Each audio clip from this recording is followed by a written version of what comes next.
शुक्रगुजारी करते हैं। खुदा ने हम सब पर ये फजल किया कि हम खुदा की बारगाह में आकर उसकी परस्तिश करें, उसकी इबादत करें, उसके कलाम को सुने और बरकत पाएं। ये सबत खुदावंद ने मुकर्रर किया है और हम इस बाइबल के बिलीवर होते हुए हम पर वाजिब है कि हम सबत के दिन को मनाएं। तो खुदा ने आज हम सब पर ये फजल किया कि हम उसकी बारगाह में आ सकें। लैंड सीज़न के लिए भी हम शुक्र गुजारी करते हैं और आप सबको लैंड सीज़न बहुत बहुत मुबारक हो। खुदा हमें ये दिन बख्शता है कि हम खुदावंद की ताज़ीम करें और कलाम के मुताबिक ज़िंदगी बसर करते हुए हम उसके नाम को इज़्ज़त और जलाल दें। कितने लोग रोज़े रख रहे हैं? हालेलुया। खुदा का शुक्र हो कि खुदा अपने लोगों को ये तौफीक बख्शता है। आज हम कलाम में से सीखेंगे कि रोज़ा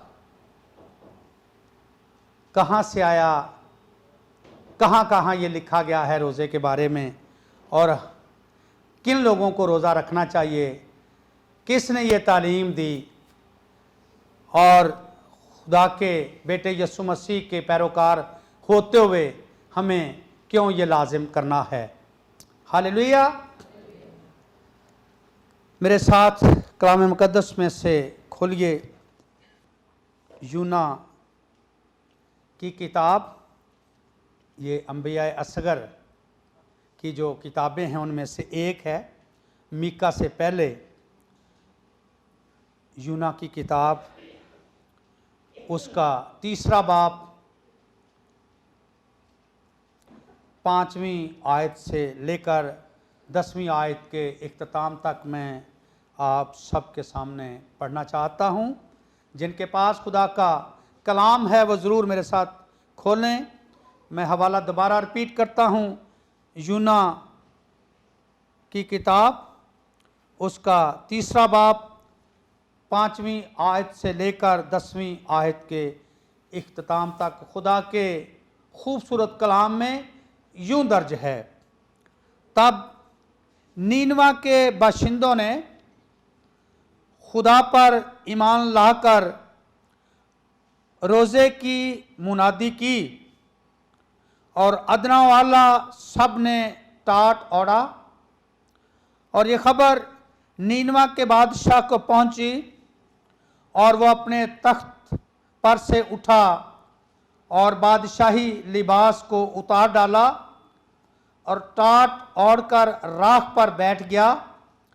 और बादशाह और उसके अरकान दौलत के फरमान से नीनवा में ये ऐलान किया गया और इस बात की मुनादी हुई कि कोई इंसान या हैवान गला या रम्मा कुछ ना चखे और ना खाए पिए, लेकिन इंसान और हैवान टाट से मुलब्बस हों और खुदा के हुजूर गिरिया जारी करें, बल्कि हर शख्स अपनी बुरी रविश और अपने हाथ के जुल्म से बाज आए। शायद खुदा रहम करे और अपना इरादा बदले और अपने कहरे शदीद से बाज आए और हम हलाक ना हों। जब खुदा ने उनकी ये हालत देखी कि वो अपनी अपनी बुरी रवश से बाज आए, तो वो उस अजाब से जो उसने उन पर नाजिल करने को कहा था बाज आया और उसे नाजिल न किया। आइए दुआ करें। कायनात के रब, आसमान और ज़मीन के खुदा, हमारे खूबसूरत बाप, हम तेरी शुक्रगुजारी करते हैं खुदावन तेरे कलाम के लिए, लैंड सीज़न के लिए। तेरे लोग तुझ में परवान चढ़ते हैं। तेरे लोग जब रोज़े और दुआ के साथ तेरे हुजूर में ठहरते हैं, तू खुदा उन्हें बरकत देता है। वो तुझ में ताज़ा दम होते हैं, वो क़ुव्वत पाते हैं। खुदा तू ईमानदारों की जिंदगियों में काम करता है। खुदावन तेरे नाम को हम जलाल देते हैं। खुदावन मैं तेरे पाक हाथ को अपने ऊपर मांगता हूं। खुदा मैं तेरी मदद के बगैर अधूरा हूं, तू मेरी मदद करना, पाक करू, मुझे लीड करना। मैं कुछ नहीं खुदावन, तू सब कुछ है, ताकि मैं तेरे कलाम की अमीक बातों को तेरे बच्चों के दरमियान शेयर करूं। खुदावन सर तपा, मुझे छू ले, मुझे ब्लेस कर खुदा, और मुझे अपना मसा दे, अपनी हुजूरी बख्श, ताकि मैं खुदावंद तेरी बातों को तेरे लोगों के दरमियान शेयर करूं। मुझ पर तेरे करम की निगाह हो और मुझे अपने हाथ में ले, यीशु के नाम में आमीन। रोज़ा फारसी जुबान का लफ्ज़ है। बर्त और सोम के अल्फाज भी इसके लिए इस्तेमाल किए गए हैं। तुलुए आफ्ताब से लेकर गुरूब आफ्ताब तक, या एक शाम से लेकर दूसरी शाम तक फाका करने का नाम रोज़ा है। हम खाने पीने की चीज़ों से इज्तनाब करते हैं और हम खुदावन की तरफ अपना ध्यान करते हैं। बाज़ लोग रस्मी रोज़ा रखते हैं, रोज़ा रख लिया और फिर वो कहते हैं हमें सुकून चाहिए, हमें रेस्ट चाहिए, जिसके लिए मेरे और आपके यीशु ने मना किया है कि फकीयों और फरीसियों की तरह आप रोज़ा ना रखें, बल्कि जब हम रोज़ा रखें तो उस हवाले को भी हम पढ़ेंगे। मत्ती रसूल की इंजील में खुदा के कलाम में लिखा है, रोज़ा 59 मरतबा रोज़े का लफ्ज़ जो है बाइबल मुकद्दस में लिखा गया है। 37 मरतबा पुराने अहदनामे में और 22 मरतबा नए अहदनामे में ये लफ्ज़ आया है, आधे अतीक में और आधे जदीद में। और ये लफ्ज़ 59 मरतबा ये कलाम में लिखा गया है। बाइबल मुकद्दस में 25 अशखास का जिक्र है, जो 25 ईमानदार लोग जिनके मतलब लिखा है कि उन्होंने रोज़े रखे। इसके अलावा ईमानदारों के अलावा भी गैर ईमानदारों ने भी रोज़े रखे। आधे अतीक में दारा बादशाह का जिक्र है, जब दानियल नबी को शेरों की मान में डाल दिया गया तो उसके मतलब लिखा है दारा बादशाह के मतलब, तब बादशाह अपने कसर में गया और उसने सारी रात फाका किया और मौसीकी के साज उसके सामने ना लाए और उसकी नींद जाती रही। आधे जदीद में भी बयान किया गया है, कुरनेलियस जो एक गैर यहूदी था, रूमी सूबेदार था, और उसने भी रोज़ा रखा और दुआ की। और हम कलाम मुकद्दस में पढ़ते हैं बहुत से लोगों ने रोज़े रखे। मूसा ने 40 दिन का रोज़ा रखा, एलिया ने 40 दिन का रोज़ा रखा, यीशु मसीह ने 40 दिन का रोज़ा रखा, दाऊद बादशाह ने 7 दिन का रोज़ा रखा, दानियल नबी ने 21 दिन का रोज़ा रखा, आस्तर ने 3 दिन का रोज़ा रखा। और इसी तरह हम कलाम मुकद्दस में देखते हैं, जो हवाला मैंने आप सबके सामने पढ़ा है, नैनवा के लोग जिनके बारे में खुदावंद यीशु मसीह ने भी कहा है, और इसके मुतल्लिक हम आगे जाकर देखेंगे। जब बदकारी हद से बढ़ जाती है, कलाम बयान करता है खुदा की निगाह पूरी दुनिया पर, मेरे मुझ पर और आप पर। खुदा हम सबको, पूरी दुनिया को देख रहा है। खुदा ने जब नैनवा के लोगों को देखा, खुदा ने अपने नबी को मुकर्रर किया और वो किसी और जगह जाना चाहता था। खुदा उसे किसी और जगह ले जाना चाहता है।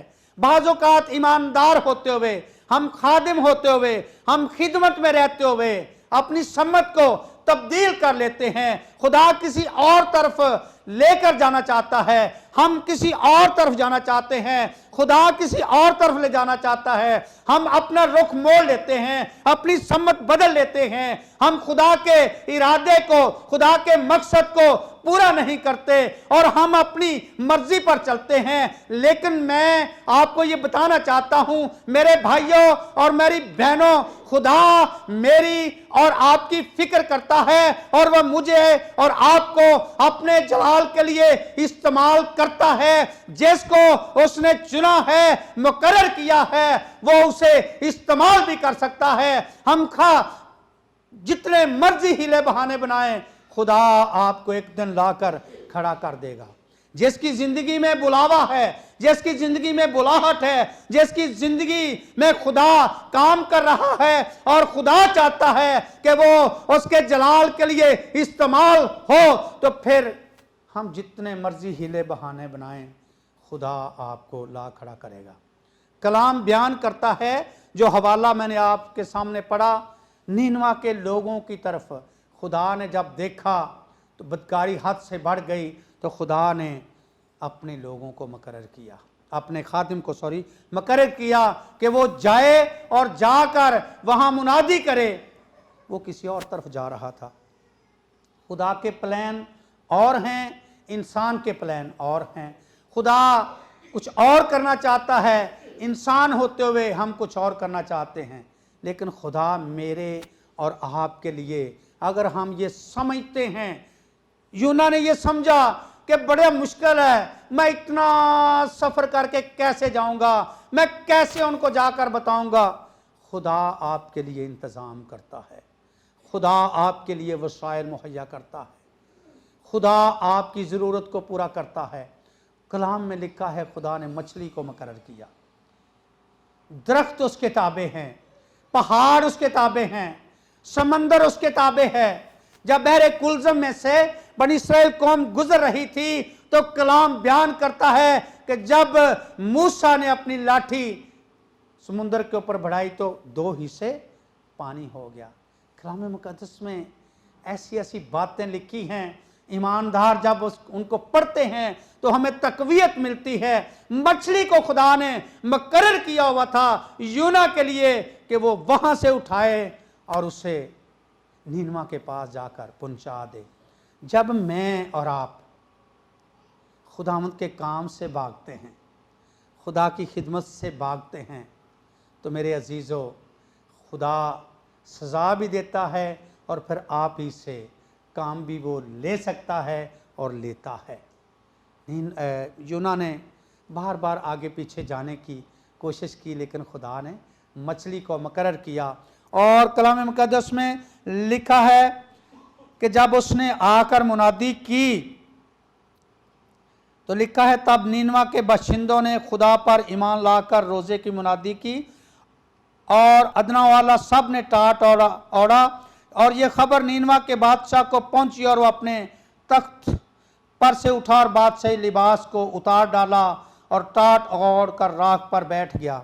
अगर मैं और आप ये समझते हैं कि हमारी खिदमत कुछ नहीं है, हम कुछ नहीं कर सकते, तो हम भूल में हैं, क्योंकि आपका किया हुआ कलाम किसी की जिंदगी को बदल सकता है। आपकी खुदा की बात जो है, आपकी की हुई बात जो खुदा के कलाम में है, खुदा के मुंह की बात है, वो किसी की जिंदगी को बदल सकती है। जब यूना ने कलाम किया तो उसके कलाम में इतनी कुव्वत थी, इतनी कुदरत थी कि नैनवा के लोगों ने अपने गुनाहों का इकरार किया, तौबा की। जब उसकी मुनादी लोगों ने सुनी, जब खुदा के बंदा ने, खुदा के नबी ने कलाम किया कि 40 दिन के बाद नीनवा बर्बाद किया जाएगा, तो कलाम बयान करता है कि जब उन्होंने खुदा के कलाम की आवाज़ को सुना, कलाम वो क्या कर रहा था? कलाम वो यही कर रहा था ना, 40 दिन के बाद नीनवा बर्बाद किया जाएगा। आपका गुनाह खुदा के हुजूर तक पहुंचा है और खुदा ने मुझे मुकर्रर किया है कि जा और नीनवा के लोगों को यह बता कि 40 दिन के बाद नीनवा बर्बाद हो जाएगा, फना हो जाएगा। जब खुदा का कलाम नाजिल होता है मेरे अजीजों, अगर हम इस बात पर शक करते हैं कि हम कुछ नहीं कर सकते, मेरा और आपका खुदा आपको ज़रूर इस्तेमाल कर सकता है और वो आपके वसीले बहुत से लोगों को जीत कर अपने कदमों में ला सकता है। यूना को खुदा ने इस्तेमाल किया। जब यूना ने मुनादी की, बहुत से लोगों ने, नीनवा के लोगों ने, यहाँ पर यह नहीं लिखा कि कम लोगों ने, यहाँ पे लिखा नीनवा के लोगों ने, इवन के बादशाह ने, जानवरों ने भी रोजा रखा, टाट ओढ़ा, राख पर बैठ के अपने गुनाहों का इकरार किया। आज भी जितने गुनहगार यीशु मसीह को कबूल करते हैं, अपने गुनाहों का इकरार करते हैं और उसे अपना शख्सी नजात दहिंदा कबूल करते हैं, तो वो नजात पा जाते हैं। कलाम में ये लिखा है कि नीनवा के बशिंदों ने खुदा पर ईमान लाकर रोजे की मुनादी की। क्या हम रोजा रख रहे हैं अपनी कलीसिया के लिए? हमें बड़ी तकलीफ होती है। इस तरफ देखते हैं बहनें ज़्यादा होती हैं, इस तरफ देखते हैं भाई कम होते हैं, भाई सोए होते हैं घरों में, तो हमें तकलीफ होती है। क्या कभी किसी ने इस बात के लिए रोज़ा रखा है कि खुदावन हमारी कलीसिया में जितने मर्द हैं उनको बदल दे, उनको खुद अपने घर में ला, ताकि वो कलाम सुने, ताकि वो बरकत पाएं, ताकि वो सबत के दिन को मनाएं। टाइम 9 बजे का रखा हुआ है, लोग 10:30 बजे तक आ रहे हैं, 10 बजे तक आ रहे हैं, 9:30 आ रहे हैं, कोई बात नहीं, फजल का दौर है, खुदा ने क्या कहना है, पास्टर साहबान ने क्या कहना है, जब भी चले जाएंगे, जितने भी जब भी जाएंगे जाकर इबादत में बैठना है। तो मेरे अजीज़ों, परस्तिश का जो हिस्सा गुजर गया उसकी बरकत आप खो बैठे हैं। इसलिए क्या कभी किसी ने इस बात के लिए रोज़ा रखा है कि खुदावन हमारी कलीसिया को पाबंद कर दे ताकि वो वक्त की अहमियत को जान पाएं? रोज़ा रखने का एक मकसद है ना। जब हम आस्तर की किताब पढ़ते हैं, मेरे साथ ये हवाला निकाल लें, आस्तर 4 बाब 15 और 16 आयत खुदा के कलाम में लिखा है, तब आस्तर ने उनको मर्दकी के पास ये जवाब ले जाने का हुक्म दिया कि जा और सोसन में जितने यहूदी मौजूद हैं उनको इकट्ठा कर और तुम मेरे लिए रोज़ा रखो और 3 रोज तक दिन और रात ना कुछ खाओ ना पियो। मैं भी और मेरी सहेलियां इसी तरह से रोज़ा रखेंगी और ऐसे ही मैं बादशाह के हुजूर जाऊंगी जो आइन के खिलाफ है, और अगर मैं हलाक हुई तो हलाक हुई। इसके सामने एक मकसद था। शाही फरमान जारी हो चुका था, जितने भी सूबे हैं उनमें जहां जहां यहूदी हैं उनको मार दिया जाए। वो एक मकसद को लेकर खुदावंद के हुजूर में आ गई और उसने मर्दकी को ये पैगाम भेजा कि जाकर क्या करे, जा और सोसन में जितने यहूदी मौजूद हैं उनको इकट्ठा कर। कि हमारी कलीसिया में कभी किसी ने ये कहा हो, मुझे बड़ी खुशी हुई इस दफ़ा बहन नूरीन ने मुझे फ़ोन पे कहा कि भाई जी क्या ये मुमकिन है कि हम रोज़ों के याम में 7 से लेके 8 बजे तक हर रोज़ यहाँ पर ठहरें? तो क्या अच्छी बात है कि बुरी बात है जी? हमें घरों की फ़िक्रें हैं, हमें अपने बच्चों की फ़िक्र है, हमें दुनिया की फ़िक्र है, हमारा क्या बनेगा, महंगाई बहुत है, कैसे निज़ाम चलेगा, घी महंगा हो गया, आटा महंगा हो गया। लेकिन हमें खुदावंद के साथ लिपटे रहना है, खुदावंद के साथ वक्त गुजारना है। कलाम मुकद्दस बयान करता है जब मूसा ने 40 दिन का रोज़ा रखा, खुदा के पास वो रहा, और कलाम बयान करता है ना उसने कुछ खाया और ना उसने कुछ पिया। खरूज 34 बाब और 28 आयत में लिखा, इस्तिस्ना 9:9 में भी लिखा। हम खरूज की किताब वहाँ पे पढ़ते हैं, 34 बाब की 28 आयत, वहाँ पे लिखा है, मेरे साथ निकालिए। सो वो 40 दिन और 40 रात वहीं खुदावंद के पास रहा और न रोटी खाई न पानी पिया, और उसने उन लोगों पर उस अहद की बातों को यानी 10 हकाम को लिखा। खुदावंद ने अपने हाथ से ये 10 हकाम लिखे थे, और जब मूसा खुदा के पास था 40 दिन तक वो खुदा के साथ रहा, ना उसने कुछ खाया ना उसने कुछ पिया, और जब वो नीचे उतरा तो उसका चेहरा चमक रहा था और उसने अपने चेहरे पर कपड़ा नकाब लगा लिया ताकि लोग खौफजदा ना हो जाएं। जब मैं और आप रोज़ा रख कर दुआ करेंगे, खुदावंद के साथ वक्त गुजारेंगे, खुदावंद के साथ रहेंगे, खुदावंद के साथ बातचीत करेंगे, तो खुदा आपको बरकत देगा। मेरे भाइयों और बहनों, आप अगर ये समझते हैं कि आपके बच्चे आपके ताबे नहीं हैं, आपका काम चल नहीं रहा है, आपका घर किसी ने जकड़ रखा है, आपको बरकत नहीं मिल रही है, तो इन अशखास, इन ईमानदारों की तरफ गौर करें। एलिया ने 40 दिन का रोजा रखा,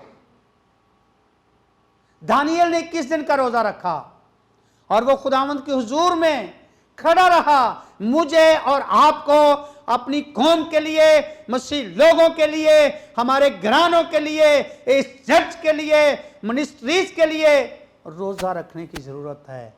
किसी मकसद को लेकर जब हम खुदावंद के पास आते हैं तो खुदा मेरी और आपकी ज़रूरत को पूरा करता है। ऐसे ही है, हमें ये जानने की ज़रूरत है। यीशु मसीह ने, कुछ लोग कहते हैं नहीं जी नया नामे में तो खुदा ने कोई ख़ास हुक्म नहीं दिया कि रोज़ा रखना चाहिए, लेकिन खुदावंद यीशु मसीह ने अपनी ज़ुबान से ये कहा। जब हम मत्ती 6 बाब की 16 आयत पढ़ते हैं तो खुदावंद यीशु मसीह के मुंह से निकले हुए ये अल्फाज हैं जो मत्ती रसूल ने तहरीर किए हैं। वहां पे लिखा है, और जब तुम रोजा रखो तो रियाकारों की तरह अपनी सूरत उदास ना बनाओ, क्योंकि वो अपना मुंह बिगाड़ते हैं ताकि लोग उनको रोजादार जाने। मैं तुमसे सच कहता हूं कि वो अपना अजर पा चुके। बल्कि जब तू रोजा रखे तो अपने सर में तेल डाल और मुंह धो, ताकि आदमी नहीं बल्कि तेरा बाप जो पोशीदगी में है तुझे रोजादार जाने। इस सूरत में तेरा बाप जो पोशीदगी में देखता है तुझे बदला देगा। और सिर्फ यीशु मसीह ने हुक्म ही नहीं दिया कि जब तुम रोजा रखो, यीशु मसीह ने खुद 40 दिन का रोजा रखा। जब हम मत्ती 4 बाब में पढ़ते हैं और कलाम बयान करता है कि उस वक्त रूह यीशु को जंगल में ले गया ताकि इब्लीस से आजमाया जाए, और 40 दिन और 40 रात फाके करके आखिर को उससे भूख लगी, और आजमाने वाले ने पास आकर उससे कहा, अगर तू खुदा का बेटा है तो फरमा कि ये पत्थर है। उसने जवाब दिया, उसने जवाब में कहा, लिखा है कि आदमी सिर्फ रोटी ही से ना जीता रहेगा बल्कि हर उस बात से जो खुदा के। खुदावंद यीशु मसीह ने हमें एक नमूना दिया। खुदावंद यीशु मसीह ने 40 दिन का रोज़ा रखा, और कलाम बयान करता है कि यीशु मसीह ने कुछ ना खाया। और फिर जब मैं और आप खुदावंद में बढ़ते हैं, खुदावंद में तरक्की करते हैं, खुदावंद में मजबूत होते हैं, रुकावटें आती हैं, इब्लीस आपको गिराने की कोशिश करेगा। जिस तरह यीशु मसीह को इब्लीस ने आजमाया कि अगर तू खुदा का बेटा है तो ये फरमा कि ये पत्थर रोटियां बन जाए, तो खुदावंद यीशु मसीह ने कलाम को अपने साथ रखा और कलाम से ये एग्जाम्पल दी कि लिखा है आदमी सिर्फ रोटी ही से ना जीता रहेगा बल्कि हर उस बात से जो खुदा के मुंह से निकलती है। तो यीशु मसीह ने खुद रोजा रखा और फिर हमें यह बताया कि जब तुम रोजा रखो तो रियाकारों की तरह अपनी सूरत उदास ना बनाओ। बस यहूदी जब रोज़ा रखते तो वो लोगों को बताते मैंने रोज़ा रखा है, ताकि लोग उनको जानें कि ये रोज़ादार हैं, ये तो बड़े ईमानदार हैं। बल्कि हमें ऐसे नहीं करना। खुदावंद यीशु मसीह ने हमें यह समझाया है कि अपने काम रूटीन से करने हैं। अगर हम जॉब करते हैं तो हमें रूटीन में वो जॉब करनी है। अगर हम कोई और काम करते हैं तो हमने रूटीन में वो काम करना है। मेरे और आपके यीशु ने हमें यह बताया है कि हमें फकीयों और फरीसियों की तरह नहीं बनना, बल्कि हमने अपने काम रोजमर्रा के रूटीन से करने हैं। और जब हम रोजा रखें तो फिर हमें खुदावंद के हुजूर में ज्यादा ठहरने की जरूरत है, दुआ करने की जरूरत है। जब हम खुदा के साथ ज्यादा वक्त गुजारेंगे, ज्यादा ठहरेंगे, खुदावंद के साथ बातचीत करेंगे, तो खुदा आपके बंधनों को खोलेगा, खुदा जुए तोड़ेगा। और जब यीशु मसीह ने 40 दिन का रोज़ा रखा और फिर खुदावंद यीशु मसीह खिदमत में आए, तो आप कलाम मुक़द्दस पढ़ सकते हैं कि यीशु मसीह ने कितने मौजज़ात किए, लोगों को शिफाएं दी, लोगों को बहाल किया, लोगों की ज़रूरतों को पूरा किया। और आज ये इख्तियार खुदा ने हमें बख्शा है। मैं और आप अगर रोज़ा रखते हैं, दुआ करते हैं, हमें कुव्वत चाहिए और हमें ज़्यादा से ज़्यादा खुदावंद में ठहरने की ज़रूरत है। कलाम में लिखा है, आजमा कर देखो खुदा कितना मेहरबान है। जब हम खुदावंद के पास आएंगे, हम खुदावंद के साथ वक्त गुजारेंगे, खुदावंद के साथ चलेंगे और कलाम को ज़्यादा से ज़्यादा पढ़ेंगे, तो फिर पाक रूह कलाम को आपके ऊपर खोलता जाएगा और आप जानते चले जाएंगे कि रोज़ा क्या है। हमने अपने मकसद को सामने रखना है कि मैं किस लिए रोज़ा रख रहा हूँ, मैं किस लिए रोज़ा रख रही हूँ। अगर तो हम ऐसा करेंगे तो खुदा हमें बरकत देगा। और हमने अपने मकसद को खुदावंद के सामने रखना है। ऐ खुदा, मैं अपनी कलीसिया के लिए रोज़ा रखना चाहता हूँ। ऐ खुदा, मैं अपनी कलीसिया के लिए रोज़ा रखना चाहती हूँ। जितने लोग चर्च नहीं आते, मैं तेरी मिन्नत करता हूँ, मिन्नत करती हूँ, ऐ खुदा उनको बदल दे और उनको वक्त पर आने का फजल दे। जब हम ऐसा करेंगे तो खुदा हमें बरकत देगा। ऐ खुदा, मेरे कारोबार में वुसअत ला।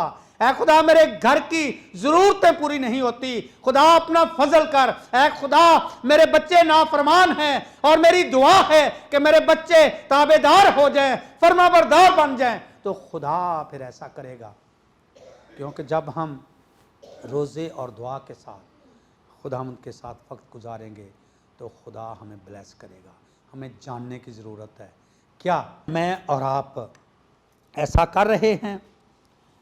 खुदा रोज़े की मुद्दत को नहीं, बल्कि रोज़ादार की बातनी हालत पर निगाह करता है। रोज़ा खा छोटा हो, 24 घंटे का हो, 3 दिन का हो, 1 दिन का हो, वो रोज़ा होता है। और हमें ज़रूर इन अयाम में रोज़े रखने में, पास्टर अफसर साहब से बातचीत कर रहा था जुमे को, जब मेरे ससुर का जनाजा था तो हम इकट्ठे बैठे हुए थे, तो मैंने कहा कि पानी मंगवाएं, तो उन्होंने कहा कि मेरा रोज़ा है। मैंने कहा कि मेरा भी रोज़ा है। तो चलो अच्छी बात है। और भी कई थे लोग जिनका रोज़ा था, तो रूटीन में सारे काम किए, सब कुछ किया और खुदावंद फजल देता है। कभी फील नहीं हुआ कि बहुत भूख लगी है। जब हम खुदावंद के साथ चलते हैं तो खुदा ज़रूर ईमानदारों की मदद करता है और आप तकवीयत पाते जाते हैं। आपको जो कुव्वत खुदावंद की तरफ से मिलेगी, उस कुव्वत से आप भूख को फील नहीं करेंगे। खुदा इस कलाम के वसीले मुझे और आपको बरकत दे। अपने मकसद को खुदावंद के सामने रखें।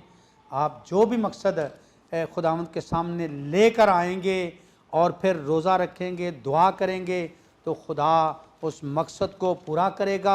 खुदा मुझे और आपको जवाब देगा। जिस तरह वो 25 ईमानदारों के मतलब लिखा हुआ है कि उन्होंने रोज़े रखे और खुदा ने उन्हें बरकत दी और इस्तेमाल किया, इसी तरह खुदा मुझे और आपको भी इस मुल्क में, हमारी कलीसिया में, हमारे मुल्क में और मुख्तलिफ कलीसियाओं में और गैर अक़वाम में खुदा आपको इस्तेमाल करेगा। खुदावंद इस कलाम के वसीले मुझे और आपको बरकत दे। आए हम सब अपने कदमों पे खड़े हों और हम दुआ करें।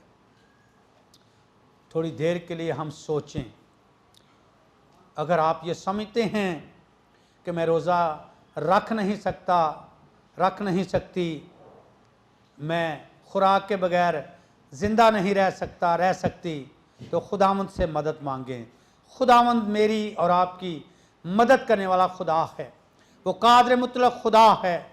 वो हमारी दुआओं को सुनता है, वो जवाब देता है, वो हमसे प्यार करता है, वो अपना कलाम नाजिल फरमाकर हमारी शिफायत करता है। वो खालिक खुदा है, वो हमें बदी से दूर रखता है, वो हमें गुनाह से दूर रखता है, वो अपना हाथ बढ़ाता है, वो अपने साए के नीचे हमें पनाह देता है। वो कादिर मुतलक खुदा है और कलाम में लिखा है, जो हक ताला के पर्दे में रहता है वो कादिर मुतलक के साए में सुकूनत करेगा। खुदावंद मैं तेरे हाथ को तेरे इन बेटों और बेटियों पर मांगता हूँ। हमें दुआ और रोज़े में खुदावंद ठहरने का फजल दे खुदा। हम और ज़्यादा वक्त तेरे साथ गुजारें खुदा। इस कलीसिया को और ज़्यादा ब्लेस कर खुदा, इस बात के लिए कि हम रूहानी तौर पर तरक्की करें खुदा, हम रूहानी तौर पर मजबूत हों खुदा। ऐ खुदावंद तेरा बेटा यस्सु हमारी ज़िंदगियों में राज करे खुदावंद। आज खुदा हम में से भी अगर कोई ऐसा भाई और बहन है जो तो इससे दूर है, खुदा हम रोज़ा रखें, हम दुआ करें ताकि तुम्हारी दुआओं को सुने, अपनी बारगाह में कबूल करे। जिस तरह खुदा तूने नैनवा के लोगों को बचा लिया खुदा, हम शुक्र करते हैं।